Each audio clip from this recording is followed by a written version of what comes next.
오늘 말씀은 은혜 아니면이라는 말씀으로 여러분 말씀 전하도록 하겠습니다. 오늘은 창세기 38장인데요. 38장은 참 말씀 전하기 어려운 부분입니다. 지난주 창세기 37장에서 요셉이 17의 나이로 애굽으로 팔려간 장면을 우리는 다 봤습니다. 그럼 38장에 요셉의 애굽에서 어떻게 지내는지에 있는 장면이 나와야 되지 않겠습니까?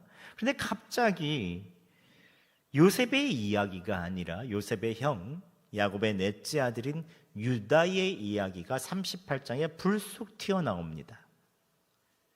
그리고 요셉의 이야기는 38장이 끝나고 난 39장부터 나옵니다. 왜 갑자기 뜬금없이 38장에 야곱의 넷째 아들 유다의 이야기가 나올까요? 그런데 오늘 창세기 38장을 반드시 살펴봐야 왜 유다가 전체 이스라엘 역사에서 영적인 장자로 등장하는가? 그리고 왜 유다의 며느리 다말은 이방인인데도 불구하고 여인의 신분으로 예수님의 족보에 등장하는가? 우리는 그것을 알 수 있습니다. 오늘 창세기 38장을 살펴보며 유다의 이 이야기 속에 담긴 하나님의 은혜를 살펴보며 우리 자신을 비추어 보는 시간을 갖도록 하겠습니다. 오늘 말씀은 유다가 떠나는 장면으로부터 시작됩니다. 함께 1절 말씀 봉독하겠습니다. 시작. 그 후에 유다가 자기 형제들로부터 떠나 내려가서 아둘람 사람 히라와 가까이 하니라. 아멘. 오늘 그 후에라고 말합니다. 그 후는 언제입니까? 유다가 형제들에게 요셉을 죽이지 말고 팔자 하고 설득해서 요셉을 팔아버렸던 그 후, 형제들이 채색옷에 순념소 피를 적시고 아버지 야곱에게 요셉이 죽은 것처럼 이야기했던 그 후, 사랑하는 아들 요셉을 잃은 야곱은 슬픔에 잠겨서 울고 또 울었습니다. 형제들이 위로하고 또 위로해도 내가 이 아들과 함께 스올, 즉 죽음 가운데 내려가리라 하면서 너무 괴로워하고 고통스러워하는 그 아버지를 보던 그 후에 오늘 이 유다의 이야기가 시작됩니다. 요셉을 팔자고 주동했던 사람이 누굽니까? 유다였습니다. 유다가 고통스러워하고 슬퍼하는 아버지를 볼 때 어떤 마음이 들었을까요? 야곱이 눈물을 흘리고 울 때마다 그의 양심이 찔려왔을 것입니다. 또 유다는 형제들의 얼굴을 볼 때마다 자신이 앞장서서 동생 팔자고 했던 그 사실이 생각나서 더 민망했겠죠. 요셉만 없어지면 집안이 평안할 줄 알았는데 형제들이 모두 공범이니 다 입을 꼭 다물고 있으니 집안 분위기는 아버지가 슬퍼할 때마다 너무 어둡고 계속해서 무거웠을 것입니다. 그래서 유다는 그 무게를 견디지 못하고 결국 집을 떠납니다. 그런데 1절에 보면 그 후에 유다가 아버지의 집을 떠난 것이 아니라 자기 형제들로부터 떠나서 내려가서 아둘람 사람 히라와 가까이 했다라고 말합니다.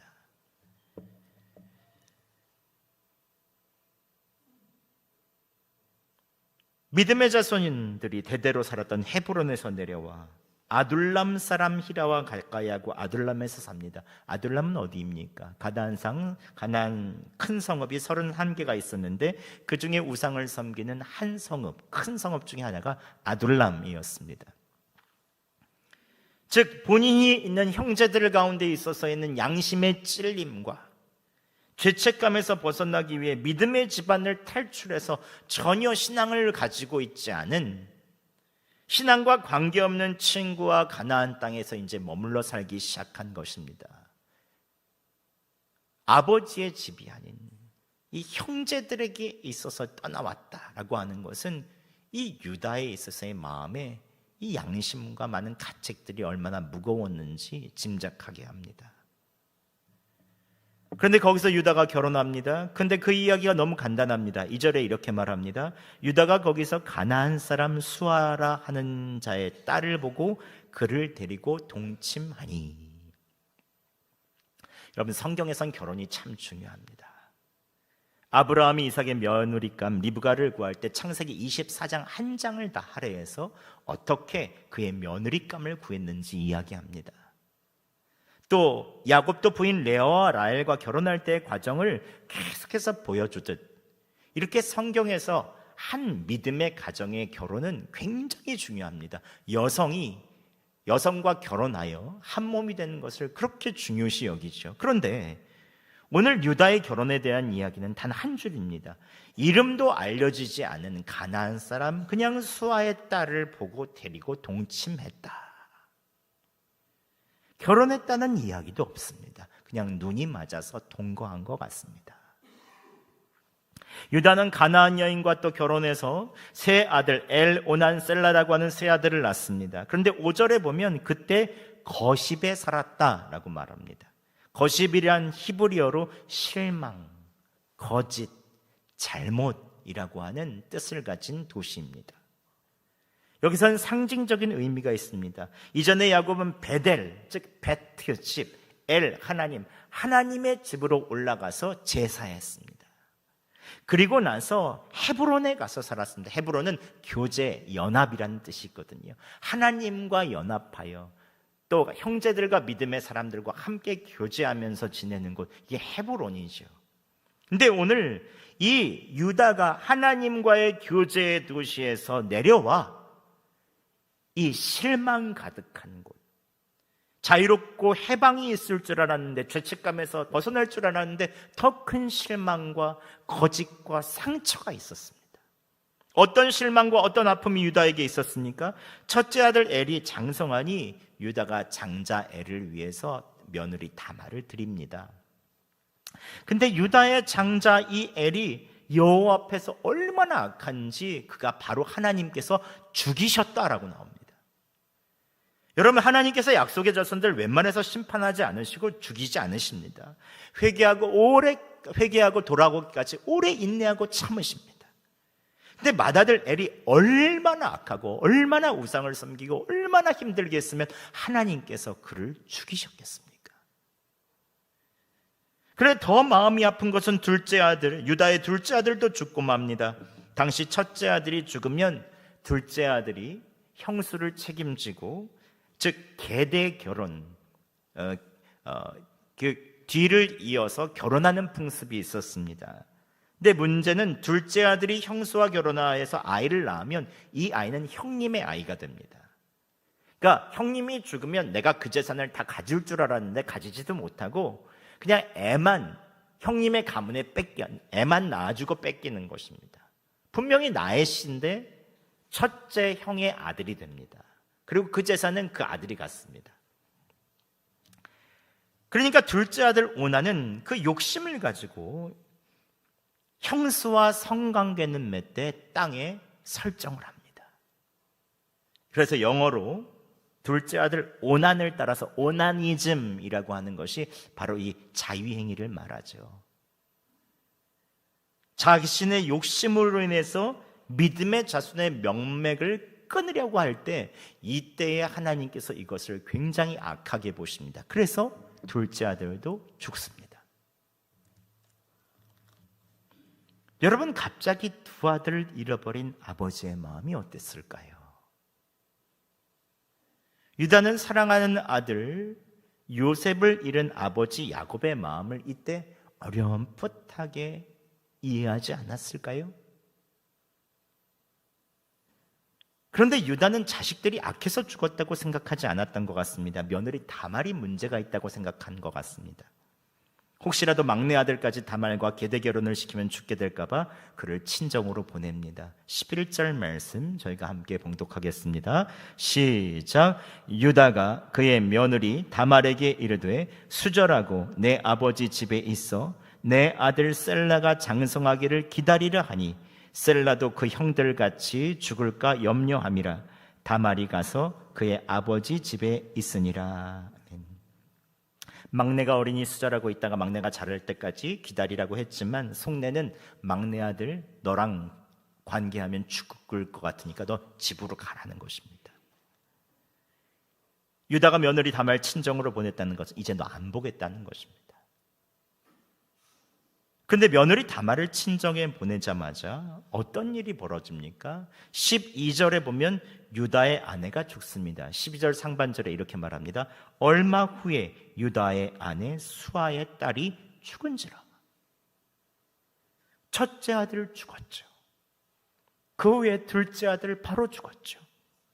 며느리도 친정으로 보냈는데 그만 그의 아내도 죽은 것입니다. 그에게 어린 막내 아들 딱 하나 남았습니다. 이게 얼마나 기구한 사연입니까? 유대는 하나님과 교제하고 믿음의 가족들이 있는 헤브론을 떠나면 죄책감에서 벗어나 자유할 줄 알았습니다. 그런데 실망의 도시 거십으로 내려와 더 큰 상실의 아픔을 겪습니다. 인생에 큰 실망을 합니다. 더 이상 영혼과 육체와 인생이 내려갈 데 없는 바닥까지 내려갑니다. 그런데 놀라운 것은 거기에서 유다를 살리시는 새로운 하나님의 은혜가 시작됩니다. 또 자신이 버리듯 친정으로 보내버린 며느리 이방 여인 다말을 통해서 그의 가문이 회복되는 놀라운 은혜가 생깁니다. 어떻게 되는 것입니까? 이제 슬픔과 아픔뿐이었던 유다에게 맞춰졌던 초점이 갑자기 영화의 한 장면처럼 그 시선이 쫙 움직여서 며느리 다말에게 맞춰집니다. 13절부터 친정으로 보내진 며느리 다말을 비춰줍니다.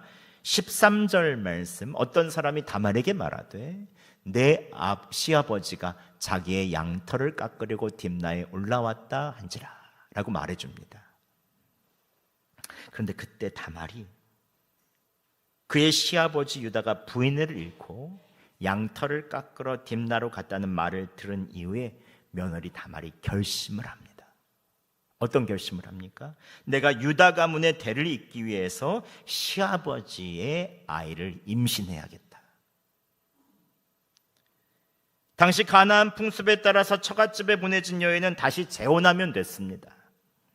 다말은 아직도 젊고 아름답기 때문에 멋진 젊은 남성과 재혼하면 됩니다. 그런데 자신을 내친 늙은 시아버지 유다와 동침하여 대를 이을 필요가 없는데, 그런데 하나님께서 다말에게 믿음 주시니까 내가 유다 가문의 대를 이어야겠다는 그런 굳은 결심을 합니다. 다말은 과부의 복장을 벗고 창녀의 복장을 하고 베일로 얼굴을 가리고 시아버지 못 알아보게 하고 길에서 기다리며 시아버지 유다와 관계를 맺기로 합니다. 만약 들키면 근신상간으로 바로 죽을 수 있지만 다말은 생명을 걸고 대를 이으려고 합니다. 이게 이해가 안 가죠. 도대체 이게 무슨 일인가 싶습니다. 그러나 이러한 다말의 결단이 룻과 비교하여 나오는 성경의 장면이 있습니다. 나중에 룻도 모압 여인이지만 시어머니 나오미를 따라 이스라엘로 갔죠. 왜 그렇습니까? 남편들 다 죽었는데 이 시어머니의 하나님이 너무 좋았던 거죠. 그래서 어머니의 하나님이 나의 하나님이 되겠다 하면서 이 어머니를 따라갑니다. 그런데 훗날 이 룻이 믿음의 자손인 보아스와 결혼할 때 성문에 있는 모든 백성과 장로들이 결혼을 축하하면서 이방 여인이 보아스와 결혼할 걸 이렇게 말합니다. 함께 룻기 4장 12절 말씀 우리가 봉독해 보겠습니다. 시작. 여호와께서 이 젊은 여자로 말미암아 내게 상속자를 주사 내 집이 다말이 유다에게 낳아준 베레스의 집과 같게 하시기를 원하노라 하니라. 아멘. 이게 얼마나 부끄러운 얘기입니까? 시아버지와 관계를 맺는 오늘날의 윤리의 기준으로 보면. 그런데 이 사건에서 짐작할 수 있는 것은 다말이 전혀 유다의 가문의 대를 이을 필요가 없는데도 불구하고 이렇게 결단하는 것을 보면 남편은 비록 악하고 동생도 욕심 가운데 죽었지만 시아버지의 유다의 가문 속에 있는 깊은 뿌리의 신앙을 보았던 것 같습니다. 그래서 며느리 다말은 시어머니가 돌아가셨다는 이야기를 들은 이후에 과부의 복장을 벗고 창녀의 복장을 입고 유다를 기다려 관계를 맺는 것입니다. 유다는 아내를 잃은 지 얼마 되지도 않은 애도 기간인데도 얼굴을 가리고 창녀의 복장을 한 며느리 다말을 몰라보고 관계를 맺습니다. 그때 다말이 덜컥 임신이 됩니다. 당시 관계의 대가는, 장녀들에게 있는 대가들은 일반적으로 염소 새끼 한 마리였던 것 같습니다. 바로 가진 염소 새끼가 없으니까 얼굴을 가린 다말은 담보물을 달라고 합니다. 그때 신분증과 같은 시아버지의 도장과 끈과 지팡이를 달라고 해서 그것을 줍니다. 유다는 자신의 신분증인 도장과 지팡이를 찾기 위해서 친구에게 친구 이제 아둘람 사람 시라에게 어느 지역에 가서 본인이 도저히 이건 못할 것 같은 거예요. 상처한 지도 얼마 안 됐는데 이렇게 관계를 맺었다, 이게 알 수 없잖아요. 그래서 자기의 친한 친구인 시라에게 대신 가라고 합니다. 염소 새끼를 주고 도장과 지팡이 찾아달라고 했지만 그저 창녀가 없다고 하면서 결국 못 찾습니다. 하지만 유다는 부인의 애도 기간에 창녀와 관계 맺었다는 사실이 알려질까 봐 더 이상 찾지 말라고 하고 자신의 신분증인 도장과 지팡이 찾기를 포기합니다. 석 달 후 친정에 가 있던 유다의 며느리 다말이 임신했다는 소식을 듣습니다. 유다 노발대발합니다. 그녀가 음행했다고 끌어내서 죽이라고 합니다. 돌로 쳐서 죽이는 것도 아니고 너무 화가 났던지 불에 살라서 죽이라고 합니다. 그런데 한번 생각해 보시죠. 내로남불이죠. 내가 하면 로맨스, 남이 하면 불륜. 본인은 그렇게 상처 중에 그런 일을 했으면서 며느리가 임신했다고 펄펄 뛰는 그 모습을 한번 보시죠.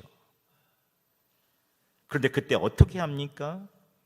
다말은 지혜롭고 침착하게 이렇게 말합니다. 시아버지를 보면서 사람을 보내서 이 물건 임자로 말미암아 임신했습니다. 그 도장과 끈과 지팡이가 누구 것입니까? 묻습니다.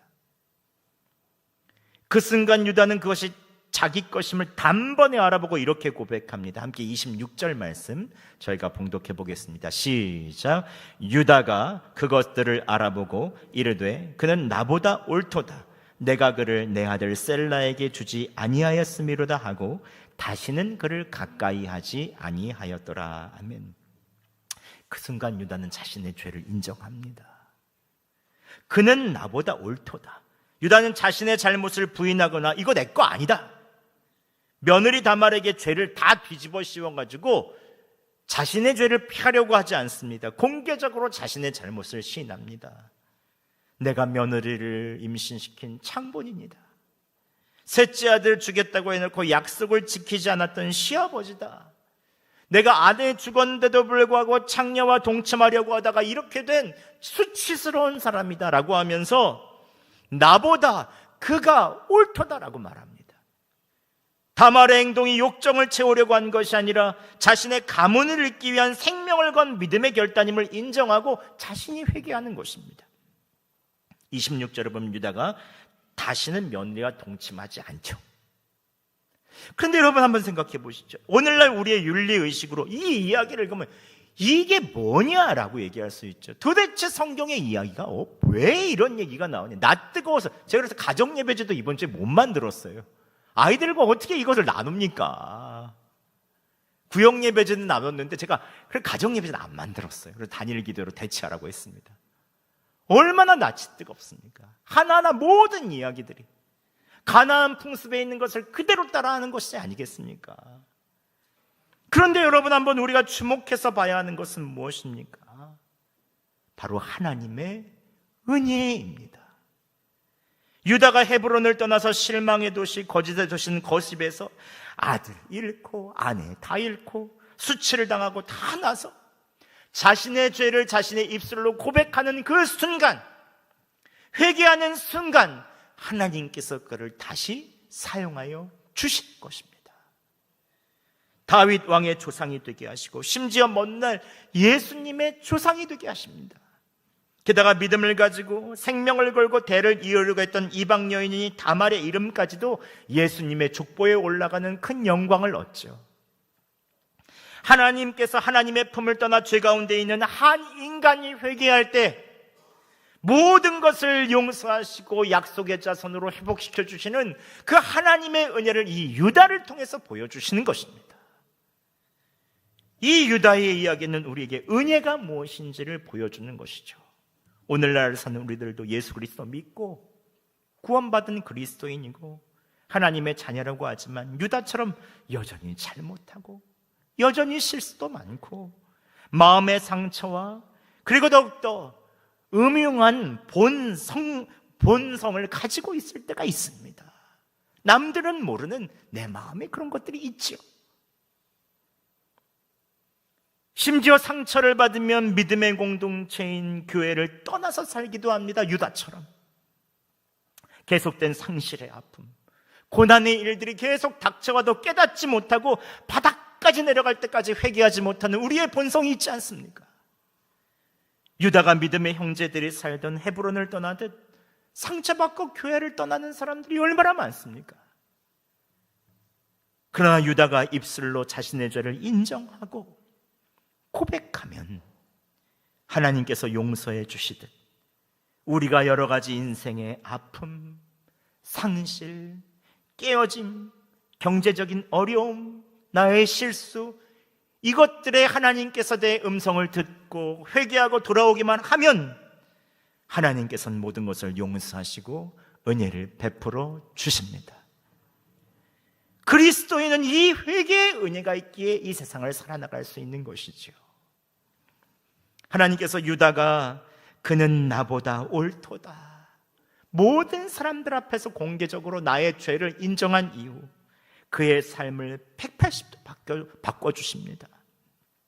그는 며느리를 데리고 다시 하나님과의 교제의 땅인 헤브론으로 돌아갔음을 뒤에 구절들을 보면 알게 됩니다. 훗날 큰 흉년이 들어서 양식을 구하러 헤브론에서 형제들과 함께 양식을 구하러 애굽으로 떠나죠. 회개하고 헤브론으로 돌아간 그때부터 유다의 태도는 완전히 바뀝니다. 무슨 일이 있을 때마다 가족을 위해서 먼저 희생합니다. 앞장서서 솔선수범합니다. 흉년이 들어 애굽에 가서 곡식을 꿀 때에도 아버지를 설득합니다. 아버지, 베냐민 데리고 가야 돼요. 그런데 곡식 구하려면 안 구하면 우리 다 죽어요. 만약에 베냐민 거기서 애굽에서 포로가 되면 내가 대신 잡힐 테니까 걱정하지 마세요. 유다는 애굽 총리가 된 요셉이 형을 시험하기 위해서 동생 베냐민 잡겠다고 했을 때 내가 대신 잡혀야겠다, 내 동생을 살려달라, 내 아버지 죽는다 하면서 본인이 대신 희생하려고 합니다. 그때부터 하나님의 은혜가 이 회개한 유다에게 막 몰려들죠. 훗날 하나님께서 12지파 중에서 유다 지파를 가장 번성하게 하고 영적인 장자지파로 삼아주시는 것입니다. 여러분, 우리가 유다를 통해서 알 수 있는 영적 교훈은 무엇입니까? 그리스도인은 회개하는 사람입니다. 우리가 입술로 고백할 때 하나님께서 변화시켜 주십니다. 사람은 언제 변화됩니까? 입술로 고백할 때 변화됩니다. 입술로 고백하면 하나님께서 그때부터 우리의 마음을 변화시켜 주시고 우리의 성품을 바꿔 주시죠. 여러분 생각해 보세요. 입술의 회개의 고백이 쉽다고 할 수 있겠지만 여러분, 잘못해요, 미안해요, 이 말이 얼마나 어려운 말입니까? 미안하다, 잘못했단 말 한마디면 상처도 회복되고 살인도 면할 것을 그 한마디를 못해서 많은 문제가 일어나고 상처를 주고 끝까지 아프게 하고 상처기를 내잖아요. 여러분, 회개에도 기회가 있습니다. 그 기회를 놓치지 마세요. 기회를 잡으면 하나님께서 반드시 은혜를 베풀어 주십니다.